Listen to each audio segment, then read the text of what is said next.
Alright everybody, I painted it brown, but my camera, I don't understand this. If there's no memory card in, it'll say no memory card when you try and take a picture. But when you click record, for some reason it doesn't do that, and it leads you to believe that you're actually recording something.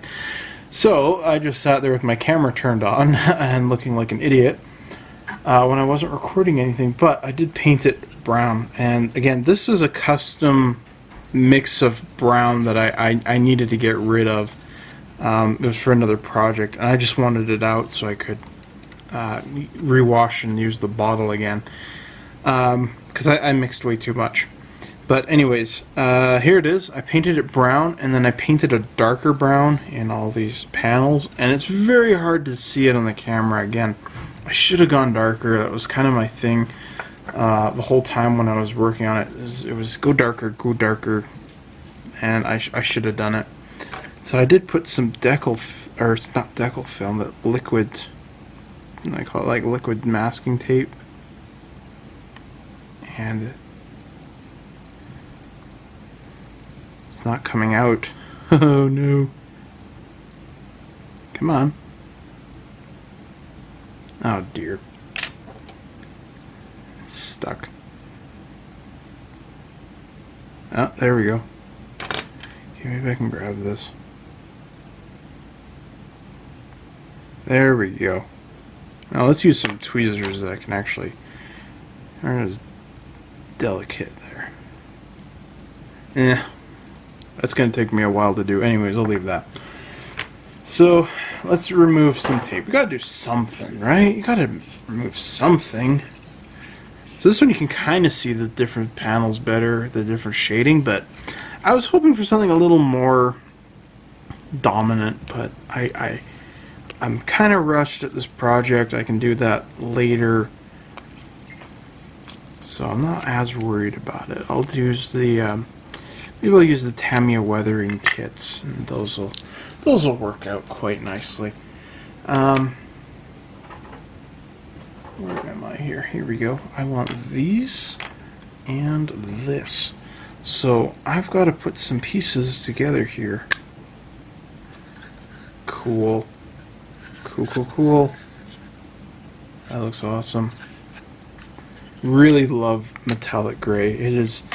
It's brighter than gunmetal, the Tamiya gunmetal, but it is so much easier to airbrush. It dries itself on flatter, like more level, and I like that way more. But I noticed that when I taped over this stuff, I ripped a bunch of it off. So I think I did too thin of a coat. So I could have had it a bit darker, but whatever, it's okay.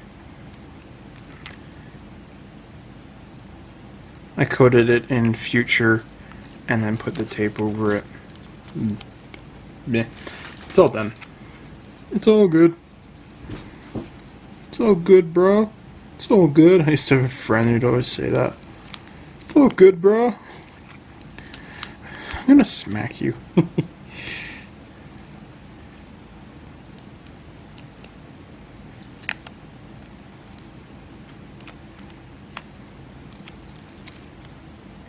Cool. That looks great. Really happy with those. And this, you come here. Get over here. Alright, let's... Yeah, I'm gonna glue these all together here. And hopefully they will stay. They don't really fit. You know how pieces kind of fit? These things just kind of hang 10. Hopefully they will.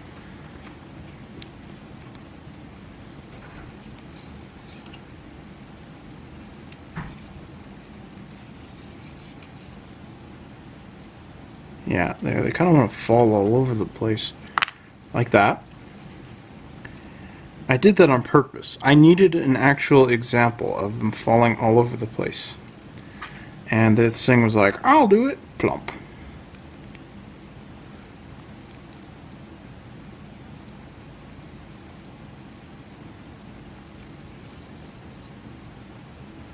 Okay. Come on. You can do it. I believe in you. I believe in you, Tamiya Glue. You've never let me down before. Actually, it hasn't.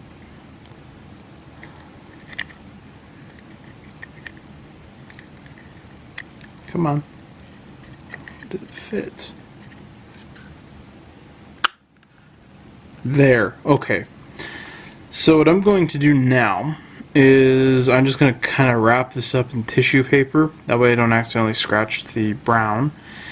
And I'm just going to leave these here to glue like this. I'm not going to clamp them down or anything. I just want to leave these here so that these can glue and set like that. And then I'm going to glue the top on. I'm not going to show doing that because I think I'm going to run into a couple problems with it. I can see so many places where I missed. Not happy with that. That's easy touch-ups, thankfully, but you always want to get that beforehand. But man, that looks really cool. So then there's some other pieces that they do go in these braces there, but I was going to leave those on until kind of later. So then the next step will be to glue these on, and like I said, I cut them off. There's these little lips right here. They're supposed to fit inside of there, but I don't care. I'm just going to put them in there. They'll be a little bit longer, and only die-hard fans of the prequels will ever know the difference. And I don't know any die-hard fans of the prequels, so I think I will be okay. Okay, I did a lot of work on it, kind of.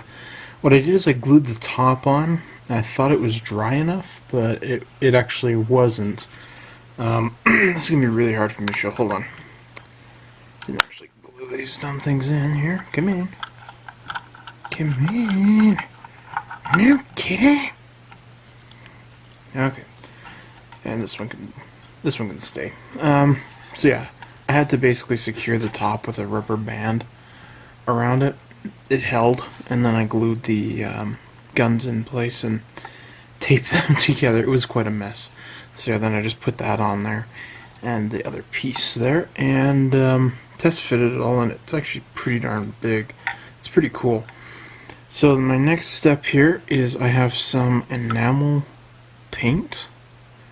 And instead of doing a panel line wash, you know, like I'd normally do with some thin down paint, these are pretty thick lines. I'm actually just going to paint it in there with my new Army Painter paintbrush. And so I'm getting a red light again. Don't know why.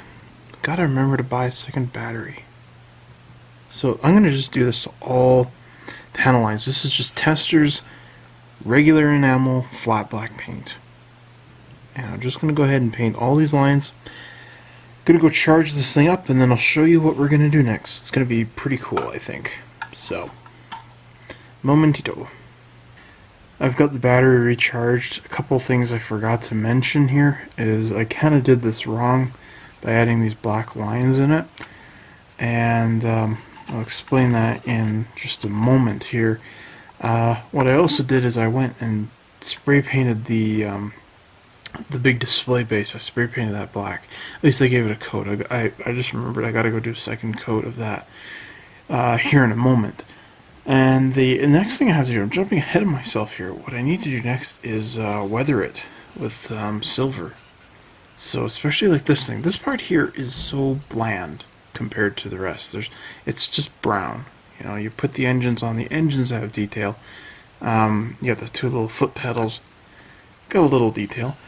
But this thing really doesn't have a lot.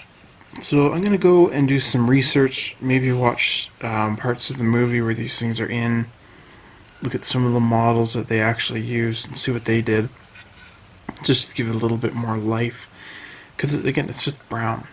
So brown and silver, I've got to figure out something. Maybe some scorch marks, add some black into it. I'll figure that out when I get there. And then here in the engines here, I was going to do a panel line wash, just the regular Tamiya stuff. And then I remembered I need to do the silver, so I'm jumping ahead of myself. So there needs to be silver chipping around here, kind of down the fins, especially around here.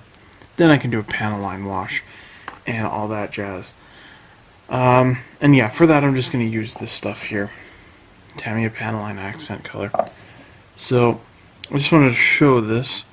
I'm using, I'm going to grab a new one, because that one I used a bit too much of the mineral spirits. You just want to daub it in there, like really quickly, because it absorbs a lot, and then you just want to run a lot of it out. You don't want to have it too wet, because this stuff's quite strong. It does the work on its own. But yeah, let me get this out of the shot there. See out here now, you can just see all these black panel lines, and then you just rubbing them back and forth like that. And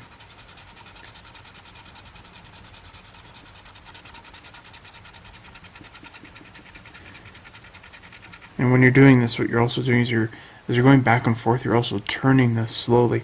That helps you so you don't have buildup of paint, which always, sucks, because then you end up just smearing it all over the place, which you don't want. But it's just going up and down these panel lines, and they're quite deep, so I'm not that worried about them. But you can see some black smudges, and you just do the exact same thing but in reverse with the dry side.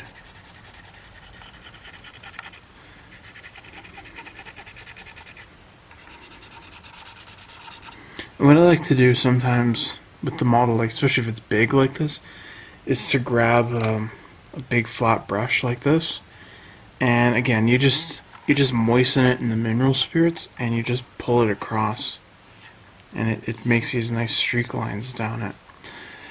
So some of you might be thinking these big lines are a bit too dominant. They're too big. They should be there. Well, they're there in the like the real models. They did all sorts of stuff like this. I'm quite surprised. The accuracy of the kit. It might not be perfect, but they did do quite a bit of research into all these little models. And some of you might be saying you should use a dark brown, in which case, yeah, you're probably right. But I don't have dark brown enamel paint. It's on my list. I forgot to pick it up last time I was in town. So that's why I actually he basically said, give me your email address, and if you need anything, just send me an email and I'll put it to the side for you.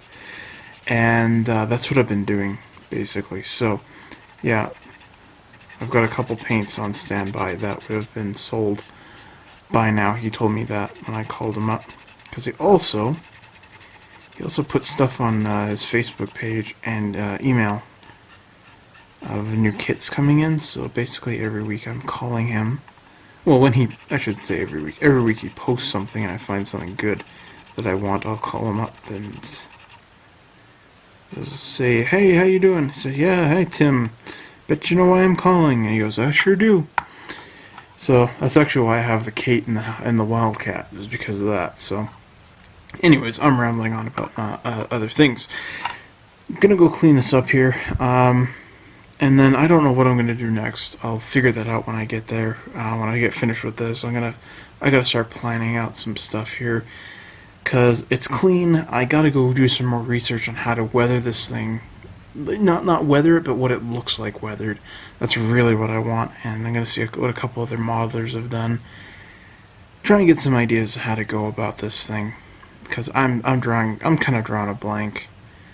There's not really that great of pictures out there, but they're not hard to find either. It's not going to be impossible to find any kind of inspiration to go with this, especially again for the bottom part there. But really nice looking lines there. I like that a lot. It's going to look really awesome when it's done. I'm just becoming more and more excited about this kit as I go along. Okay, so my camera was missing. Don't know where I put it, and managed to find it later, but I wasn't able to record anything because again it was missing. So I did do a couple things on here.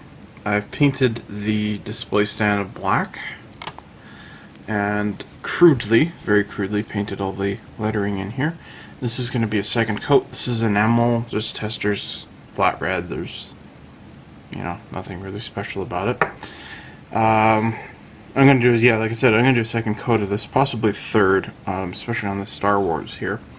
And then I'll just take some mineral spirits and one of these really nice pointy Tamiya cotton swabs, and I'm just gonna go around them and clean up every area and make them look nice. So that'll take me a little while to do, but I did a dot filter wash on the STAP, and then I glued it all together. So you can see I got these nice streaks going in here. I'm really happy with that.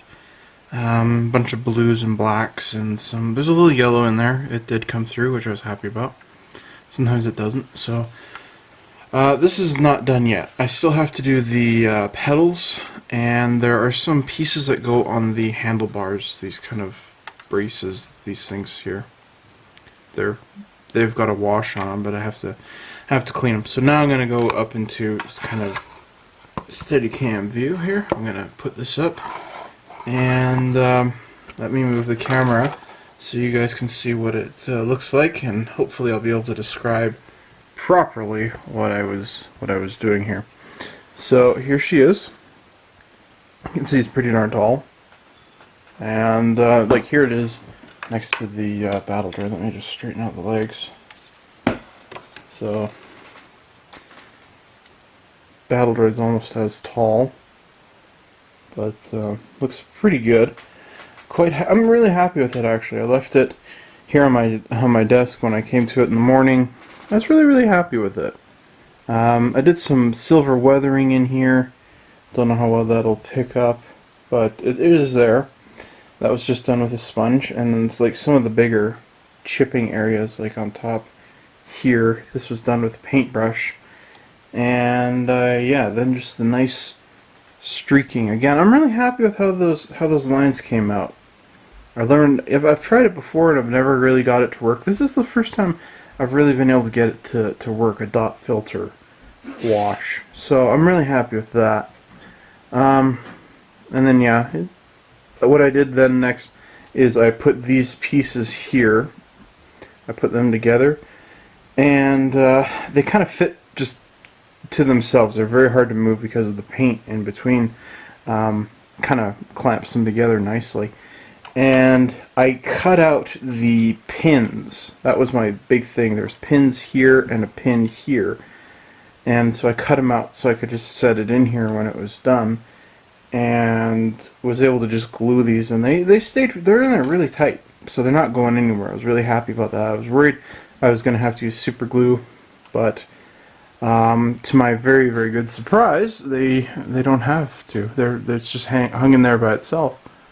So my next and big step, and it's going to be the one that's going to drive me the most crazy, actually, is, let me just set this back down, mounting the battle droid. This is a really hard part, and it was something I never ever thought would happen. The battle droid, he can't actually bend his legs far apart enough to put his feet properly on the pedals. So I have no idea what I'm going to do to get them to fit on there properly. I actually broke one of them off on either side. There's another one that goes right here. See, I broke it off so I could paint in there. Wasn't thinking about that at the time. But what I think I'm going to do is just turn them like this and have the other one just kind of glued in there. I think that might work. That's going to be my test. I also don't know if his arms fit on there properly. It's going to be a very difficult challenge to get him mounted, and I'm not going to be able to show it because of how complicated it's going to be.